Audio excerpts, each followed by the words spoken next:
안녕하세요, 달래입니다. 배열의 원소를 제거하는 것은 자바스크립트 코딩할 때 매우 빈번하게 필요한 작업이죠. 이번 영상에서는 자바스크립트의 배열의 원소를 제거하는 다양한 방법에 대해서 간단히 정리해 보겠습니다. 자바스크립트 배열의 원소를 제거하는 방법 중에서 가장 널리 알려진 방법은 뭐니 해도 배열의 팝 메서드일 것 같은데요. 예를 들어 팝 메서드로 과일 이름을 담은 배열로부터 원소를 제거해 보겠습니다.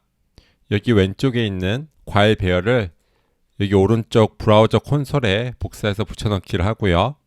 이 프루츠 배열에 팝 메서드가 있어요. 이것을 호출하면 이렇게 배열의 마지막 원소인 코코넛이 반환되고요. 프루츠를 출력을 해보면 이렇게 애플과 바나나만 남아있는 것을 볼 수 있습니다. 이렇게 팝 메서드를 사용하면 배열의 마지막 원소를 제거할 수 있습니다. 반대로 배열의 첫 번째 원소를 제거하고 싶을 때는 배열의 shift 메서드를 사용합니다. 마찬가지로 왼쪽에 있는 fruits 배열을 오른쪽에 복사해서 붙여넣고요.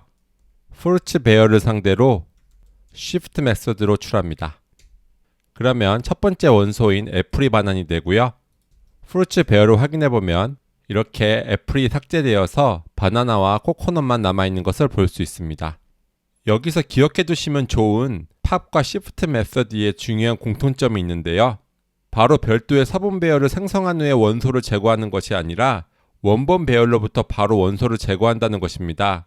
그러므로 원본 배열에 변경을 가하면 안 되는 상황에서는 메서드를 호출하기 전에 반드시 배열을 복제해 놔야겠습니다. 예를 들어서 이렇게 프루츠 배열이 있으면요. 이렇게 별도의 변수에 빈 배열의 concat 메서드를 사용해서 fruits를 인자로 넘기면 복제가 되어서 저장이 됩니다. 그래서 cloned fruits에 팝으로 호출하고 그러면 코코넛이 삭제가 되죠. 또 이번에는 shift를 호출해 보면 이번에는 애플이 삭제되는데요. 그 다음에 cloned fruits를 확인해 보면 이렇게 바나나만 남아있죠. 하지만 원본 배열인 fruits를 출력해 보면 이렇게 기존에 있던 세 개의 과일 이름이 그대로 보존되어 있는 것을 볼 수 있습니다. 그리고 팝 메서드와 시프트 메서드는 성능 측면에서 중요한 차이점이 있는데요. 이 팝 메서드는 시간 복잡도가 O of 1이기 때문에 배열의 크기와 상관없이 상수 시간이 소모가 됩니다. 반면에 시프트 메서드는 이 배열의 맨 앞에 있는 값을 제거한 후에 이 기존에 있던 모든 요소를 한 자리씩 왼쪽으로 이동시켜야 하기 때문에 시간 복잡도가 O of n이 됩니다. 따라서 배열에 저장되어 있는 값의 개수가 많을수록 그에 비례하여 시간이 오래 걸리게 됩니다.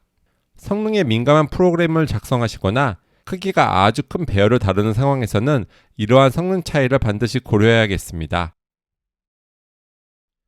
그럼 배열의 중간에서 원소를 제거하고 싶을 때는 어떻게 해야 할까요? 이때는 바로 스플라이스라는 배열의 다목적 메서드를 활용할 수 있는데요.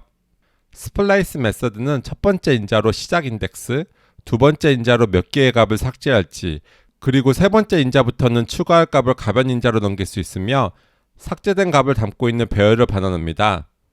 단순히 배열의 원소를 제거할 때는 제거할 위치를 첫 번째 인자로 넘기고 두 번째 인자로는 한 개의 값을 삭제하기 원하므로 항상 1을 넘겨주면 됩니다. 예를 들어서 이러한 배열이 있을 때 여기 인덱스 1, 즉 두 번째 위치의 원소를 제거해 보겠습니다. 그러면 fruit, splice, 인덱스 1, 그리고 한 개의 원소를 제거하고 싶으니까 두 번째 인자로 1을 넘깁니다. 그러면 이렇게 인덱스 1자리에 있던 바나나가 반환이 되고요. fruits를 확인해 보면 바나나가 제거되어서 애플과 코코넛만 남아있는 배열을 볼 수 있습니다. 배열에서 특정 조건에 해당하는 원소만 제거하고 싶을 때는 배열의 필터 메서드가 많이 사용되는데요. 예를 들어서 이러한 배열이 주어졌을 때 글자 수가 5개 이하인 원소만 배열에서 제거해 보겠습니다. 그러면은 fruits에 필터 함수로 호출하는데요. 필터 함수는 함수를 인자로 받아요. 그래서 이렇게 fruit의 length 값을 체크해서 이게 5보다 큰 것만 배열에 남깁니다. 다시 말해서 글자 수가 5개 이하인 원소는 제거하는 게 되겠죠? 그러면 이렇게 글자 수가 5개를 초과하는 바나나와 코코넛만 결과로 얻을 수가 있습니다. 이 애플은 5개의 글자를 이루어졌기 때문에 배열에서 제거가 되었고요. ES6부터는 배열을 다룰 때 스프레드 또는 전개 연산자라고도 불리는 닷닷닷 기호가 많이 사용되는데요. 디스트럭처링 문법을 통해서 배열의 첫 번째 몇 개의 원소를 제외한 나머지 원소만 닷닷닷 기호가 붙어있는 변수에 할당할 수 있습니다. 예를 들어 이러한 배열이 주어지면요. 이렇게 대괄호 기호예요.